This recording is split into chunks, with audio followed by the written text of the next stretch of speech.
오늘 우리가 함께 살펴보며 은혜 나눌 말씀은 역대하 14장 1절에서 15절의 말씀입니다. 역대하 14장 1절에서 15절의 말씀, 구약 674페이지 정도에 있습니다. 다 찾으셨는 줄로 알고 우리 한 절, 제가 한 절, 여러분들 한 절 이렇게 함께 교독하도록 하겠습니다. 역대하 14장 1절에서 15절입니다. 아비야가 그의 조상들과 함께 누움에 다윗성에 장사되고 그의 아들 아사가 대신하여 왕이 되니 그의 시대에 그의 땅이 10년 동안 평안하니라. 아사가 그의 하나님 여호와 보시기에 선과 정의를 행하여 이방 제단과 산당을 없애고 주상을 깨뜨리며 아세라상을 찢고 유다 사람에게 명하여 그 조상들의 하나님 여호와를 찾게 하며 그의 율법과 명령을 행하게 하고 또 유다 모든 성읍에서 산당과 태양상을 없애매 나라가 그 앞에서 평안함을 누리니라. 여호와께서 아사에게 평안을 주셨으므로 그 땅이 평안하여 여러 해의 싸움이 없은지라. 그가 견고한 성읍들을 유다에 건축하니라. 아사가 일찍이 유다 사람에게 이르되 우리가 우리 하나님 여호와를 찾았으므로 이 땅이 아직 우리 앞에 있나니 우리가 이 성읍들을 건축하고 그 주위에 성곽과 망대와 문과 빗장을 만들자. 우리가 주를 찾았으므로 주께서 우리 사방에 평안을 주셨느니라 하고 이에 그들이 성읍을 형통하게 건축하였더라. 아사의 군대는 유다 중에서 큰 방패와 창을 잡는 자가 30만 명이요 베냐민 중에서 작은 방패를 잡으며 활을 당기는 자가 28만 명이라. 그들은 다 큰 용사였더라. 구스 사람 세라가 그들을 치려하여 군사 100만 명과 병거 300대를 거느리고 마레사에 이르매 아사가 마주 나가서 마레사의 스바다 골짜기에 전열을 갖추고 아사가 그의 하나님 여호와께 부르짖어 이르되 여호와여 힘이 강한 자와 약한 자 사이에는 주밖에 도와줄 이가 없사오니 우리 하나님 여호와여 우리를 도우소서. 우리가 주를 의지하오며 주의 이름을 의탁하옵고 이 많은 무리를 치러 왔나이다. 여호와여 주는 우리 하나님이시오니 원하건대 사람이 주를 이기지 못하게 하옵소서 하였더니 여호와께서 구스 사람들을 아사와 유다 사람들 앞에서 치시니 구스 사람들이 도망하는지라. 아사와 그와 함께 한 백성이 구스 사람들을 추격하여 그랄까지 이르매 이에 구스 사람들이 엎드려지고 살아남은 자가 없었으니 이는 여호와 앞에서와 그의 군대 앞에서 패망하였음이라. 노력한 물건이 매우 많았더라. 여호와께서 그날 사면 모든 성읍 백성을 두렵게 하시니 무리가 그의 모든 성읍을 치고 그 가운데에 있는 많은 물건을 노략하고 우리 다 같이 읽겠습니다. 또 짐승 지키는 천막을 치고 양과 낙타를 많이 이끌고 예루살렘으로 돌아왔더라. 아멘. 오늘 우리가 읽은 말씀의 본문을 가지고 5월 다섯째 주 소그룹 성경 공부 주제인 온전한 마음으로 정의를 행하라로 함께 은혜를 나누도록 하겠습니다. 우리 주만나 176페이지인데요. 먼저 도입 질문을 살펴보도록 하겠습니다. 나는 말씀과 기도 중 어느 쪽에 더 치우쳐 있는지 소그룹 원들과 함께 나눠봅시다. 오늘 우리가 도입 질문을 본격적으로 나누기에 앞서서 이 도입을 위한 글이 참 좋더라고요.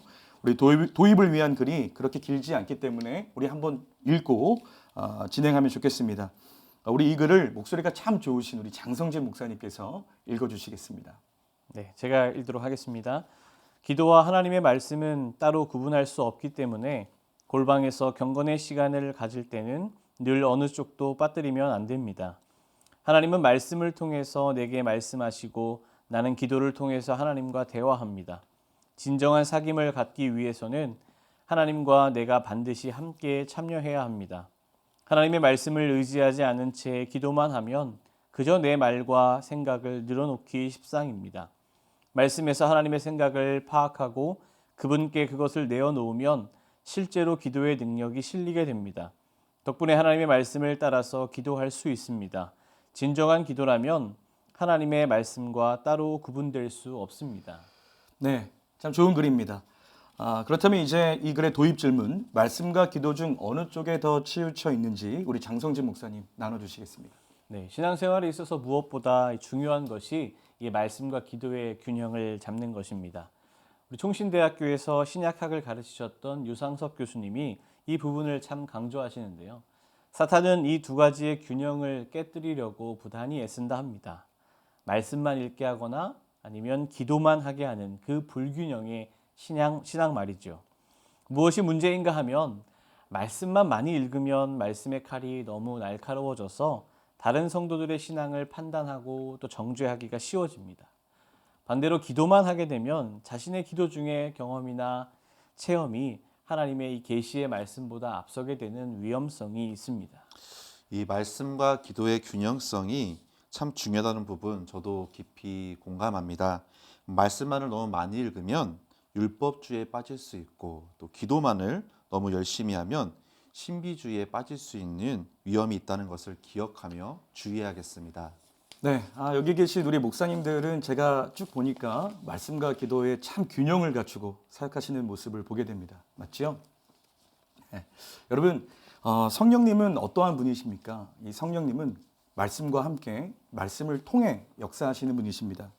그래서 이 사실을 기억할 때 우리가 도입을 위한 글처럼 말씀을 붙들고 여러분 기도하시기를 바랍니다. 그리할 때에 성령께서는 여러분들의 기도에 놀라운 응답으로 역사해 주실 줄로 믿습니다. 그럼 이제 본격적으로 우리 본문 질문 들어가도록 하겠습니다. 오늘 본문의 핵심 인물은 성경에서 가장 배가 고팠던 왕, 아사왕. 죄송합니다. 자, 1번입니다. 아사왕이 통치하던 시대의 특징은 무엇입니까?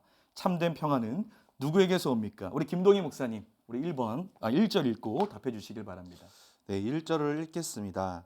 1절 아비야가 그의 조상들과 함께 누움에 다윗성에 장사되고 그의 아들 아사가 대신하여 왕이 되니 그의 시대에 그의 땅이 10년 동안 평안하니라. 이 아사 왕은 아비야의 뒤를 이어 남유다의 세 번째 왕입니다. 그의 통치에서 중요한 특징은 바로 평안이라고 할 수 있습니다. 오늘 우리가 읽은 본문에서는 이 평안이라는 단어가 무려 5번이나 반복됩니다. 1절에도 하반절 말씀에 그의 시대에 그의 땅이 10년 동안 평안하니라 라고 기록하고 있습니다. 그렇다면 참된 평안은 누구에게서 올까요? 바로 하나님입니다. 6절 상반절과 7절 중반절에 이렇게 기록되어 있습니다. 여호와께서 아사에게 평안을 주셨으므로 주께서 우리 사방에 평안을 주셨느니라. 아멘. 네, 오늘 이 평안이라는 단어를 NIV 성경에 보면 피스나 레스트로 번역을 하고 있습니다. 이 진정한 평화와 참된 안식, 이것은 오직 하나님께로부터 오는 것을 저도 확신합니다. 그래서 찬송가 412장 내 영혼이 그윽히 깊은 데서라는 찬송에 보면 그 후렴 가사가 이렇습니다. 평화 평화로다 하늘 위에서 내려오네. 그 사랑의 물결이 영원토록 내 영혼을 덮으소서. 아멘. 참 아름다운 찬송가 가사입니다. 여러분 지금 혹시 불안해하고 계신 분 계십니까? 염려와 걱정이 있으신 분들 계십니까? 오늘 이 시간 진정한 평안과 참된 안식을 주시는 하나님 앞으로 우리 모두가 함께 나아가게 되기를 간절히 소망합니다. 그럼 이제 두 번째 질문으로 넘어가 보도록 하겠습니다. 본문 질문 2번입니다. 아사 왕이 하나님 앞에서 행한 것은 무엇입니까? 지금 내 삶에서 깨뜨려야 할 영역은 무엇입니까? 우리 2절과 3절의 말씀 장성진 목사님께서 읽고 답해 주시면 감사하겠습니다. 네, 제가 읽겠습니다. 아사가 그의 하나님 여호와 보시기에 선과 정의를 행하여 이방 제단과 산당을 없애고 주상을 깨뜨리며 아세라 상을 찍고. 2절에 보니까 선과 정의를 행하였다라고 기록하고 있고 또 3절 말씀은 제단과 산당을 없애고 또 주상을 깨뜨리고 아세라 상을 찍었다라고 기록하고 있습니다. 2절의 이 선으로 번역된 단어는 히브리어 단어 토브입니다. 많이 들어보셨죠? 하나님 보시기에 좋은 일이 바로 선한 일이라는 것이죠. 또 정의는 야샤르라는 단어를 쓰고 있습니다. 이 단어의 의미는 올곧음 정도로 해석이 가능합니다. 곧 아사 왕은 하나님 보시기에 좋은 일을 하고자 또한 옳고 곧게 살고자 애를 썼다는 것이고 그 선과 정의를 행하기 위해서 구체적인 행동으로 우상들을 척결했다라는 사실을 알 수 있습니다. 이 부분은 우리 김동희 목사님께서 좀 더 보충 설명해 주실 수 있을까요? 네, 저에게 나눔의 기회를 주셔서 감사합니다. 이 3절뿐만 아니라 이 5절 말씀에도 보면 또 유다 모든 성읍에서 산당과 태양상을 없애매라고 기록하고 있습니다. 이 3절의 이방 제단, 산당, 주상, 아세라상만이 아니라 이 태양상까지 당시에 얼마나 종교 혼합주의가 횡행했는지를 알 수 있습니다. 이와 같은 남유다 백성들의 타락한 우상 숭배의 모습을 척결한 왕이 바로 아사 왕입니다.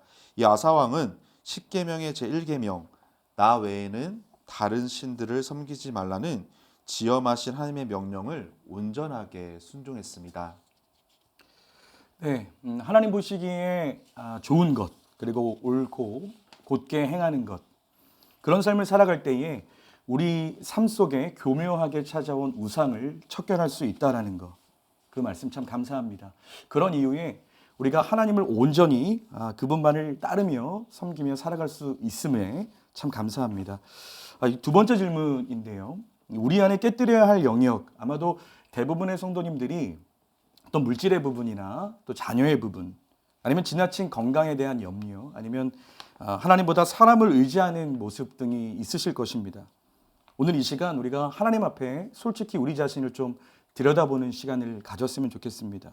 그리고 혹시 우리가 하나님보다 더 사랑하는 것이 있다면 과감히 오늘 이 시간 내려놓으시고 오직 하나님만 섬기는 저와 여러분 모두가 되기를 간절한 마음으로 축원드립니다. 자, 그럼 이제 3번의 질문인데요. 아사왕은 백성이 무엇을 회복하게 했습니까? 참된 종교개혁과 부흥은 어디에서 시작됩니까? 우리 4절의 말씀 김동희 목사님께서 읽고 답해 주시길 바랍니다. 네, 4절입니다. 유다 사람에게 명하여 그 조상들의 하나님 여호와를 찾게 하며 그의 율법과 명령을 행하게 하고, 이 아사 왕이 회복시킨 것은 바로 백성들이 하나님 여호와를 찾게 하는 것입니다. 그리고 그의 율법과 명령을 따라 행하게 하는 것이었습니다. 이 역대기에서 여호와를 찾는다라는 표현은 매우 중요합니다. 이 저자가 여러 번 반복해서 이 표현을 하는 이유는 이스라엘이 포로로 끌려간 이유를 바로 여호와를 하나님을 찾지 않는 데서 비롯되었음을 말하고 있기 때문입니다. 그럼 하나님을 찾는다는 것은 어떤 의미일까요? 그것은 바로 여호와 하나님만을 의지한다라는 것입니다. 이 저에게 5살 그리고 2살 난 아들이 있는데요. 이 둘째 아들은 아직 어리기 때문에 배가 고프거나 낮잠을 자거나 그리고 옆에 아무도 없으면요, 집이 떠나가라고 웁니다. 그럴 때면 여지없이 엄마가 달려가서 아이를 안아주고 밥을 먹이고 달래줍니다. 저는 이 모습을 통해 하나님을 전적으로 의지하는 것이 무엇인가를 깨닫게 되었습니다. 하나님 없으면 난 아무것도 할 수 없는 것, 그것이 바로 여호와를 의지하는 것입니다. 네, 그렇습니다. 우리 모두도 하나님을 의지하는 모습이 어린아이와 같았으면 좋겠습니다. 그렇다면 장성진 목사님, 이제 우리는 어떻게 살아야 합니까? 네, 오늘 아사왕이 회복했던 두 번째 삶을 살아가야 할 것입니다. 그것은 바로 그의 율법과 명령을 행하는 삶이죠. 우리는 언제나 어린아이처럼 하나님만 의지해야 하고, 또한 성장의 감에 따라서 하나님의 뜻이 무엇인지 알고 또 그 뜻에 순종하는 삶도 살아가야 할 것입니다. 자녀가 점점 성장하면서 좀 더 부모님의 말씀을 깊이 깨닫고 또 순종하며 그 부모의 마음을 헤아리기 시작할 때 부모님께서 참 기쁘시지 않겠습니까? 바로 이와 같은 삶을 하나님께서도 원한다는 사실입니다. 우리에게 주어진 이 66권의 성경 말씀을 가지고 하나님의 뜻을 정확히 알고 또 그 뜻대로 순종할 때 하나님은 참으로 기뻐하실 것입니다. 아멘. 정말 참 좋은 말씀입니다. 우리가 평생 어린아이와 같이 겸손히 주님만을 의지해야 합니다. 그리고 우리의 신앙의 연수가 쌓일수록 이 말씀을 통해 주님의 뜻을 알아가고 그것을 실천해가는 것, 이것이 바로 평생 우리에게 원하시는 하나님의 뜻인 줄로 믿습니다. 자, 그렇다면 이제 한 가지 질문이 더 남아 있는데요. 우리 김동희 목사님. 네, 이 참된 종교 개혁과 부흥은 어디에서 시작합니까? 라는 질문입니다. 이 역대기에는 종교 개혁을 단행한 왕이 총 4명이 나옵니다. 오늘 본문의 아사 왕과 여호사밧, 히스기야, 요시야 왕입니다. 이들의 종교 개혁의 핵심은 무엇일까요? 저는 그 핵심을 16세기 루터의 종교 개혁의 슬로건에서 발견했습니다. 바로 말씀으로 돌아가자입니다. 이 성경의 시대에도 또 중세의 시대에도 오늘날의 시대에도 여전히 성경에서 떠난 모든 종교 생활들이 다시 말씀으로만 돌아가야만 진정한 부흥이 일어나게 될 것을 믿습니다. 네, 성경에서의 종교개혁이 오늘날에도 여전히 필요한 종교개혁이라는 말씀 참 감사합니다. 저도 한 가지 나누고 싶은 부분이 있는데요. 여러분, 이 종교개혁에 성공한 아사왕은 안타깝게도 그의 인생에서 끝까지 성공하지는 못합니다. 역대하 16장에 보면 그 내용이 기록이 되어 있는데요. 이를 통해서 제가 깨닫는 것은 이 한 번의 내 삶의 한 번의 종교개혁의 성공이 인생 전체의 성공을 가져다 주지는 못한다라는 것입니다. 따라서 이 말씀이라는 거울 앞에 우리가 계속적으로 우리 자신을 들여다보고 그리고 성경에서 떠난 부분들을 돌이키는 것, 그 은혜가 날마다 우리 모두에게 임하게 되기를 간절히 소망합니다. 이제 본문의 질문 네 번째입니다. 구스 사람 세라가 남유다를 쳐들어오자 아사왕은 어떻게 기도합니까? 이 기도의 내용에서 가장 와닿는 부분은 무엇입니까? 우리 11절 말씀, 오늘 본문 구절 중에 참 좋은 구절입니다. 그래서 우리 다 같이 함께 한 목소리로 읽고 이 질문에 대해서 우리 장성진 목사님 답해 주시기를 바랍니다. 우리 함께 한 목소리로 읽겠습니다. 아사가 그의 하나님 여호와께 부르짖어 이르되 여호와여, 힘이 강한 자와 약한 자 사이에는 주밖에 도와줄 이가 없사오니 우리 하나님 여호와여, 우리를 도우소서. 우리가 주를 의지하오며 주의 이름을 의탁하옵고 이 많은 무리를 치러 왔나이다. 여호와여, 주는 우리 하나님이시오니 원하건대 사람이 주를 이기지 못하게 하옵소서 하였더니. 아멘. 아멘. 오늘 본문의 앞선 9절 말씀에 보면 구스 사람 세라가 군사 100만 명과 병거 300대를 거느리고 남유다로 진군하고 있다 기록합니다. 당시 아사 왕의 군사력은 58만 정도라고 합니다. 그렇다면 상식적으로 2배 정도의 병력 차이이기 때문에 유다가 사실상 필패할 수밖에 없는 상황이지 않습니까? 그런데 이때 아사 왕이 기도하기 시작합니다. 오직 하나님만을 절대적으로 의지하고 또 신뢰하면서 그분의 도우심을 간절히 구하고 있습니다. 그래서 저는 개인적으로 우리가 읽었던 11절의 마지막 부분, 사람이 주를 이기지 못하게 하옵소서라는 이 고백이 마음에 많이 와닿았습니다. 우리가 세상을 살아가다 보면 세상의 권력자들을 두려워할 때가 참 많이 있지 않습니까? 하지만 이 아사 왕은 눈에 보이는 사람이 아니라 눈에 보이지는 않지만 만군의 하나님 그 여호와를 의지하여서 기도했고, 저는 그 아사 왕의 믿음이 참 멋지고 본받아야 하는 부분이라 생각됩니다. 저는 이 구절에서 앞선 다윗과 솔로몬의 기도를 생각해 보았습니다. 이 다윗이 역대상 29장 12절에 이렇게 기도합니다.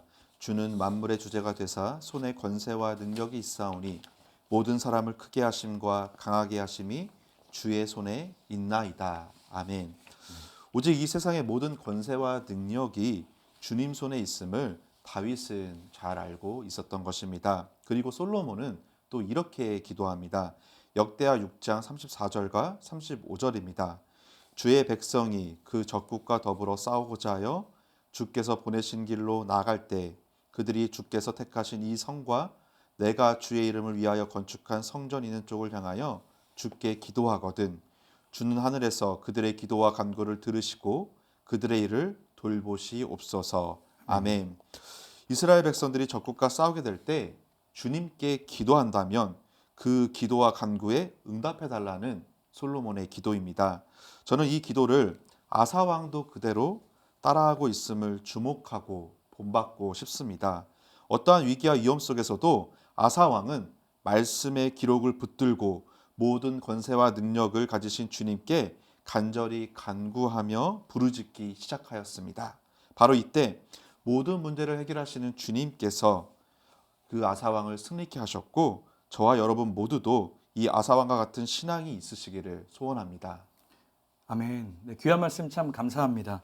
이 아무리 커다란 위기가 찾아온다 할지라도 이 아사왕처럼 주님의 말씀을 의지하여 무릎 꿇는 인생이 결국 모든 문제 해결의 지름길이구나 라는 생각을 해봅니다. 그래서 저는 이 찰스 스펄전 목사님의 명언이 떠오르는데요. 우리에게 기도가 있는 한 두려워할 위험은 아무것도 없다. 우리에게 기도가 있는 한 두려워할 위험은 아무것도 없다. 네, 정말 그렇습니다. 지금 여러분 가운데 혹시 두려워하는 분 계십니까? 여러분 기도하십시오. 만군의 하나님께서 여러분들을 천군천사로 지키실 줄로 믿습니다. 아멘. 자, 그럼 이제 마지막 5번 질문입니다. 전쟁의 결과를 묘사하는 부분에서 유독 많이 등장하는 단어는 무엇입니까? 저자가 이 말을 강조하는 영적인 이유는 무엇입니까? 우리 12절과 13절의 말씀 그리고 답을 우리 김동희 목사님께서 해주시겠습니다. 네, 12절에서 13절 말씀입니다. 여호와께서 구스 사람들을 아사와 유다 사람들 앞에서 치시니 구스 사람들이 도망하는지라. 아사와 그와 함께한 백성이 구스 사람들을 추격하여 그랄까지 이르매 이에 구스 사람들이 엎드려지고 살아남은 자가 없었으니 이는 여호와 앞에서와 그의 군대 앞에서 패망하였음이라. 이 구절에서 가장 눈에 띄는 표현이 바로 앞에서라는 단어입니다. 이 아사와 유다 사람들 앞에서 그리고 여호와 앞에서와 그의 군대 앞에서라는 이 세 번의 동일한 표현이 등장합니다. 이 표현을 통해서 하나님께서는 간절히 그리고 전적으로 하나님을 의지하는 아사 왕의 기도를 통해 남유다의 놀라운 승리를 허락하십니다. 오늘 12절의 말씀을 보니 여호와께서 구스 사람들을 치셨다고 기록합니다. 우리가 기도할 때 하나님께서 직접 전쟁에 참여하신다라는 것입니다. 정말 놀라운 영적 비밀입니다. 네, 저도 이 부분에서 한 가지 나누고 싶은데요. 제가 이제 영화 보는 것을 참 좋아합니다. 그 중에 이제 고대 그리스를 바탕으로 한 영화 트로이가 떠오르는데요. 도시국가 미키네와 데살리의 전투를 배경으로 한 영화입니다. 고대의 전투는 두 국가의 장수들이 등장을 해서 싸움을 펼치고 또 승리한 장수의 국가가 승리하는 구도죠. 영화에서도 미케네의 장수와 이 데살리의 장수가 각각 등장을 하는데 그때 등장했던 미케네의 장수가 바로 유명한 아킬레스라는 인물입니다. 우리가 잘 아는 배우 브래드 피트가 그 역을 맡았습니다. 아킬레스는 거대한 골리앗처럼 보이는 데살리의 장수를 단칼에 제압하며 승리를 가져옵니다. 그리고 그 승리가 영원할 것처럼 보였죠. 하지만 영화의 마지막에는 아킬레스 또한 자신의 아킬레스건에 화살을 맞고 최후의 죽음을 맞이합니다. 이 트로이라는 영화에서도 그렇고 또 역사 속에서도 보면 최고의 능력과 힘을 가진 영웅들이 계속된 승리를 가져다 줄 것만 같지만 그들도 언젠가는 패하고 죽는다라는 것입니다. 하지만 우리가 의지하는 만군의 하나님은 그분이 원하시면 언제든지 우리에게 영원한 승리를 안겨주실 수 있는 분이십니다. 아멘. 트로이라는 영화, 저도 다시 한번 보고 싶어지네요.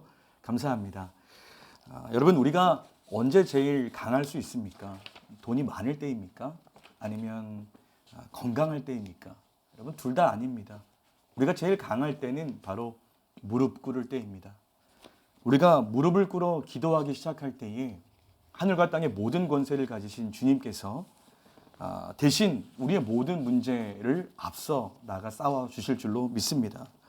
그래서 우리에게 결국은 승리를 가져다 주실 하나님을 찬양합니다.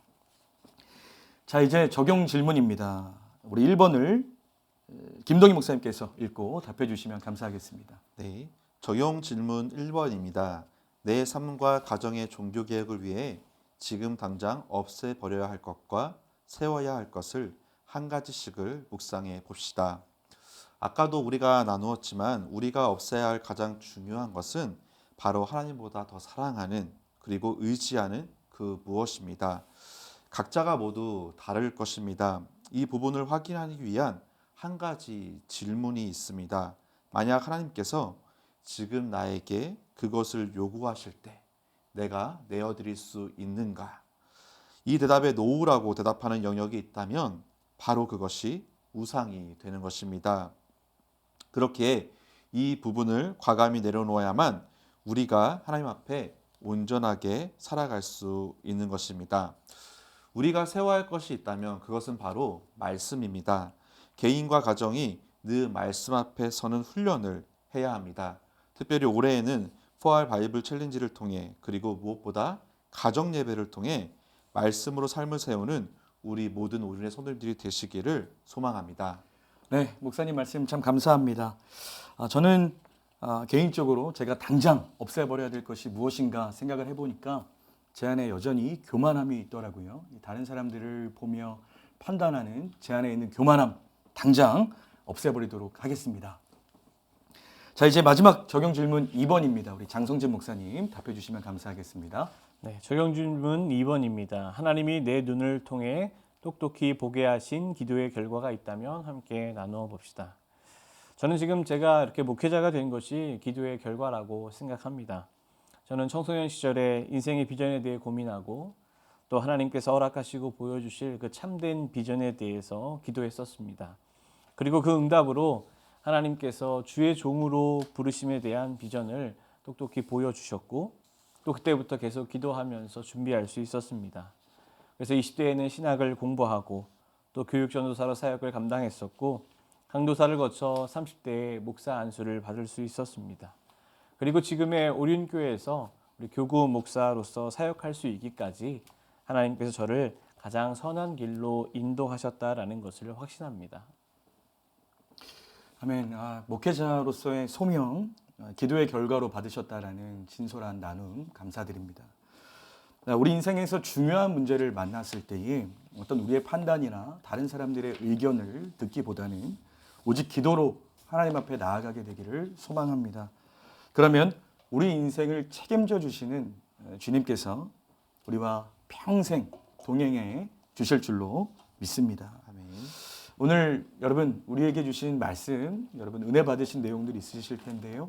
우리 그 말씀, 그 은혜 붙들고 함께 좀 간절히 기도하는 시간 가졌으면 좋겠습니다.